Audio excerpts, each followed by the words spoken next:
Welcome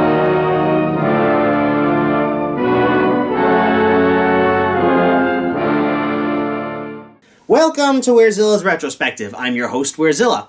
Now, you would think that the giant monster subgenre wouldn't translate well to the written work, so at least not to the extent that it does on TV and in movies.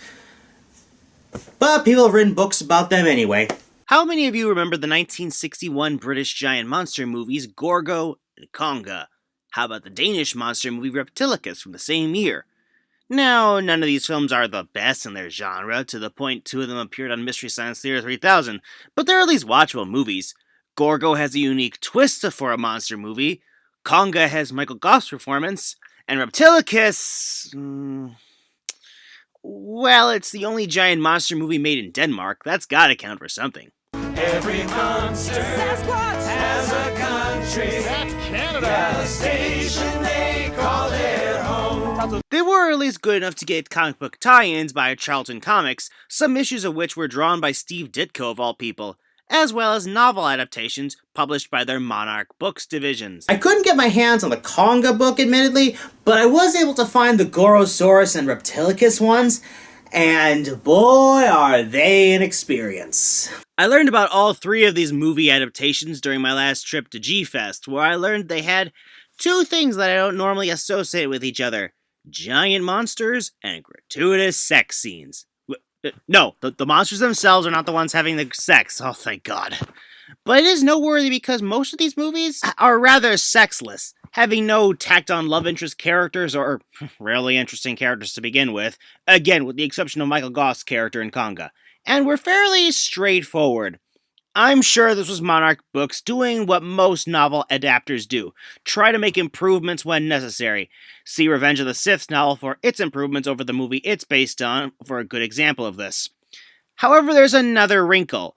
The other big change during the adaptation process from book to movie to make the characters even less likable than they were in said films. Today we'll be focusing on the novel based off of Gorgo, which gives me more to talk about, to be honest. Now, if you've seen the Dom's Lost in Adaptation series, then this format will be kind of similar, albeit in reverse. Let us... You know, this doesn't work quite as well when I'm not reviewing a visual medium. For what it's worth, this is a mostly faithful adaptation of Gorgo. Two salvagers by the name of Joe and Sam find a monster off the coast of Nara Island, with a little kid named Sean trying to warn them it's a sea god by the name of Ogra. No, not Orga, Ogra, though that will be relevant later. Sam and Joe take the monster to London, where it's christened Gorgo and paraded around in a circus run by discount Walt Disney. That name Gorgo, does it have any special significance? My dear sir, of course. The monster of Greek mythology, the Gorgon. A creature so terrifying that the mere sight of it would turn a man to stone. Which, of course, is why it doesn't look anything like Medusa or any other Gorgon characters from Greek mythology. To be honest, naming it after Grendel from the Beowulf story would have made a bit more sense. I say that not because of the monster's appearance, but because, like Grendel, Gorgo has a bigger, badder mother who destroys Nara Island and a handful of battleships before rampaging through London to reclaim her son. This is the film's biggest difference between most other monster movies, the title monster being an infant of its kind and getting rescued by its mother at the end, leading to a happy ending for both monsters as they return to the sea. We could thank the daughter of the film's director, Eugene Lurie, for this ending. Now, if Lurie's name sounds familiar, that's probably because you've at least heard of one of his other movies, The Beast from 20,000 Fathoms. Now, because his daughter was upset over the death of both the monster in that movie as well as the giant behemoth, Gorgo and Gorgo's mother get to walk away alive and well at the end of this film. And you know what? They've earned it. They're the most likable characters in the film. Like I said, the plot is straightforward and the book follows all the beats I just mentioned. There's plenty of lifted dialogue from the movie, though sadly my favorite line was left out.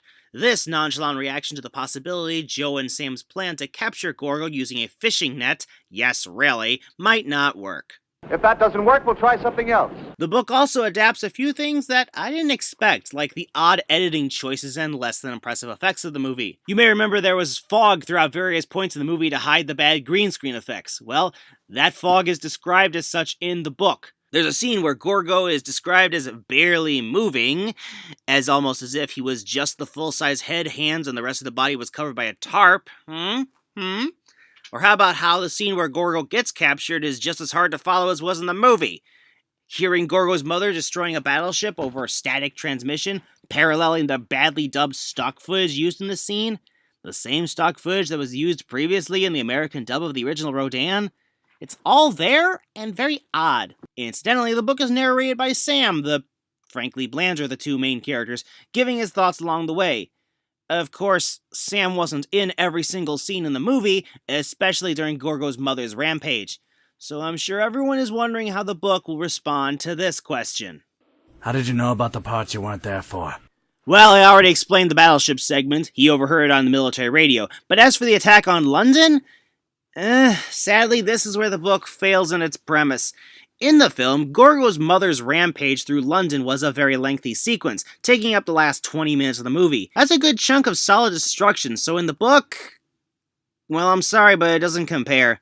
Sam and company are there during the destruction of Big Ben, but the rest he just hears offhand over the radio. So far, so average movie adaptation. But here is where we get to the more notable aspects of the book. The bits that make it a lot less child-friendly than the movie it's based on. Why it, Conga, and Reptilicus got their own panel back at the last G-Fest. I already mentioned the book is told from Sam's perspective, allowing a greater insight into his and Joe's characters. Namely, that they're both terrible people. Don't get me wrong, their movie counterparts are no saints. Their goal is purely greed, which is why they hand Gorgo over to a circus instead of scientists. The circus allowed them to get more money out of it. They also don't think of releasing Gorgo once Gorgo's mother shows up. Which leads us to their book counterparts.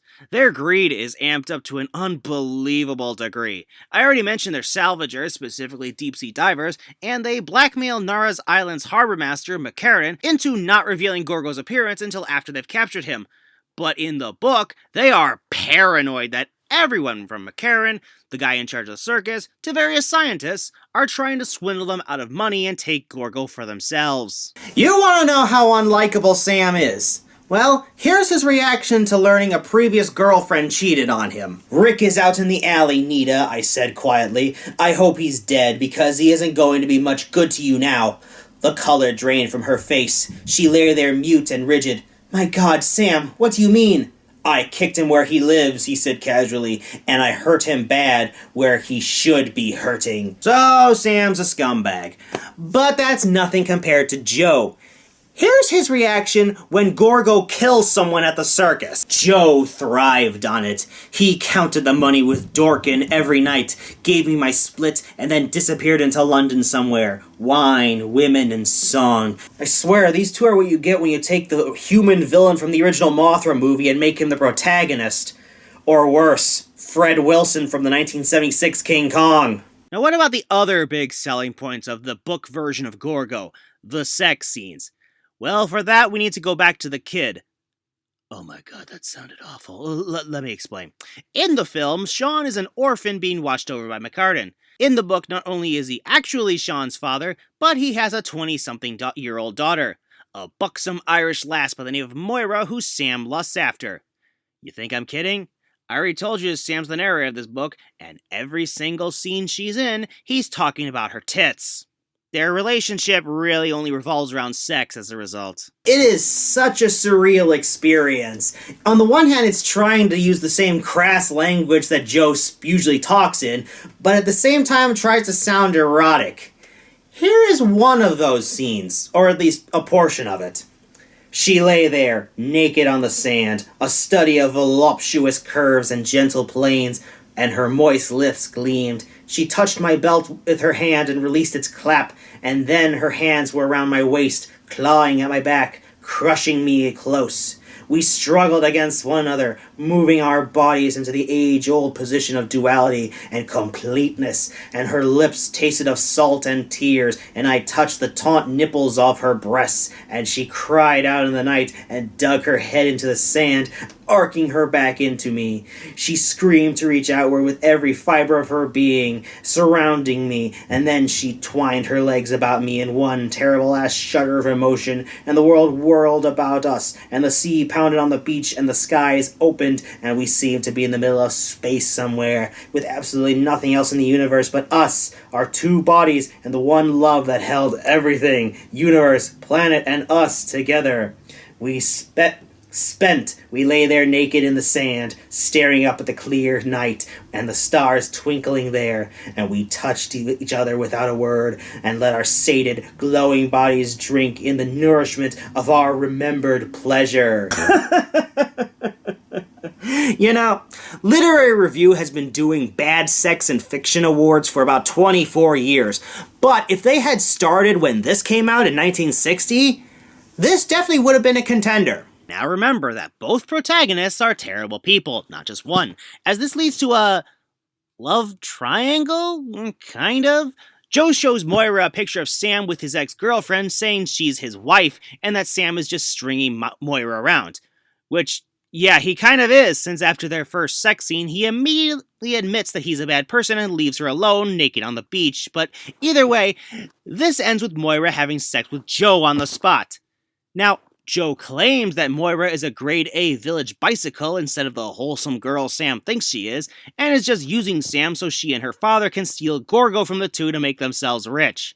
Considering she and Sam have multiple conversations where she tries to convince Sam to take her back with him to London, and the fact she quickly jumps Joe's bones despite claiming to love Sam, blaming her infidelity on the fact she's a woman. Yeah, I'm not even going to get into that. I get the feeling there's at least some truth to what Joe says. I mean, he still tried to literally screw his friend out of a fuck buddy, begging the very good question of why they're still friends after the events of this movie, or why they ever were friends to begin with. It doesn't help that after Sam goes back to Nara Island, has another sex scene with Moira, which by the way is how Sam sees Gorgo's mother attacking the island when he wasn't even there in the movie when this happened, this is never addressed again by any of the main characters. It's almost like this subplot had no relevance to the movie's story whatsoever. So that just really leaves Sean, who feels like an afterthought in this book. He and Moira share a lot of scenes that Sean had by himself in the movie, and a fair number of his lines, including the last one in the story, going back now. Back to the sea. Are now coming out of Moira's mouth in the novel. Which, considering she's only in the book for TNA, her saying lines that were originally spoken by a child is a whole new level of creepy. Now, despite all the things wrong with this book, I actually do recommend it. I got it for cheap on the Kindle, as you could probably tell. It comes with special behind-the-scenes features about the movie, which is easily more interesting than the film itself. Although I must warn, there are some formatting issues. While the behind the scenes and the novel's original text are readable, it also comes with the original script, which is in much smaller print. I don't know if this is in the paperback version, nor do I know if it's even in print anymore. If it is out of print, then that's a shame, because according to the behind the scenes, monarchs like to give scents to their books, with Gorgos smelling like bubble bath soap. Neat. But it also has a number of typos, the worst ones being when the characters mention the sea god Ogra, which I guess Gorgo's mother would be that character, and referring to it as the Godzilla monster Orga, sometimes switching back and forth between the two names multiple times on the same page. Knowing this was made 3 decades before Godzilla 2000 is bad enough, but the frequency is one of the bigger editing blunders of this book. But, with all of that said, this adaptation will be worth your time if you enjoy B-movies because of their camp factor.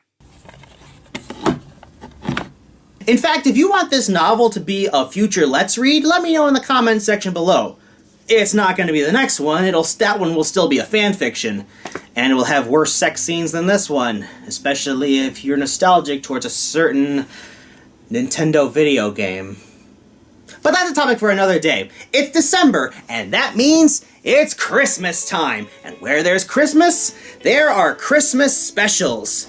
But which one should I focus on? Why stop at only one Christmas special? Truck, truck?